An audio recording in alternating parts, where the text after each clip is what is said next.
on behalf of the Europe of Freedoms and Direct Democracy, Mr. Gerard Batten. Thank you, Mr. President. Now, Mr. Rutte, you spoke about listening to the people, but in Holland, of course, in 2005, you had the vote, a referendum on the Constitution. That was ignored. We got the Lisbon Treaty, which was the Constitution in another form. In 2016, the Dutch voted against the Ukrainian Association Agreement, and that's been ignored. The EU rule is to pay and obey. So if you can change that, then good luck to you. Now, Europe can have a great and prosperous future, but not if the European Union is planning it. The European Union is responsible for many of the problems that beset Europe, and your solution is always the same: to have more power. The European Union was always about creating an undemocratic state, a United States of Europe. And it's always been about deconstructing nation states and transferring political power to Brussels. That will be bad enough in itself, but you've actually made a complete mess of governing the member states.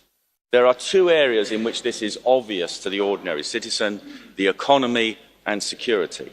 The creation of the euro was a political project, not an economic project, and was an entirely predictable disaster, and has brought about financial austerity and unemployment.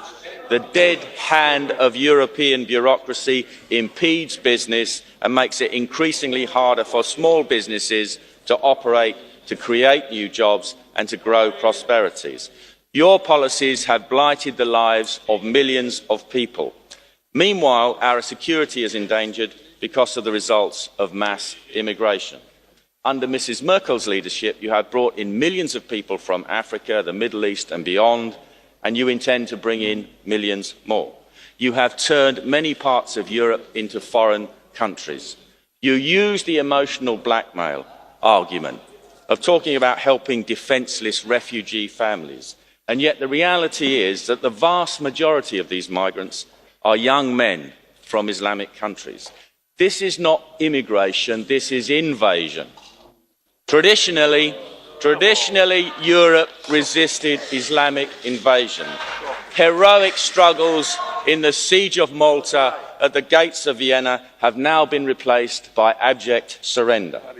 Islam offers two options: submit or resist. You have decided to surrender and submit on behalf of your citizens, but some states are resisting. Rebellion is now stirring in Hungary, Poland, the Czech Republic, Austria and elsewhere. The tide is turning against the EU. And best of all, we have Brexit, a modern peasants' revolt against their out-of-touch overlords.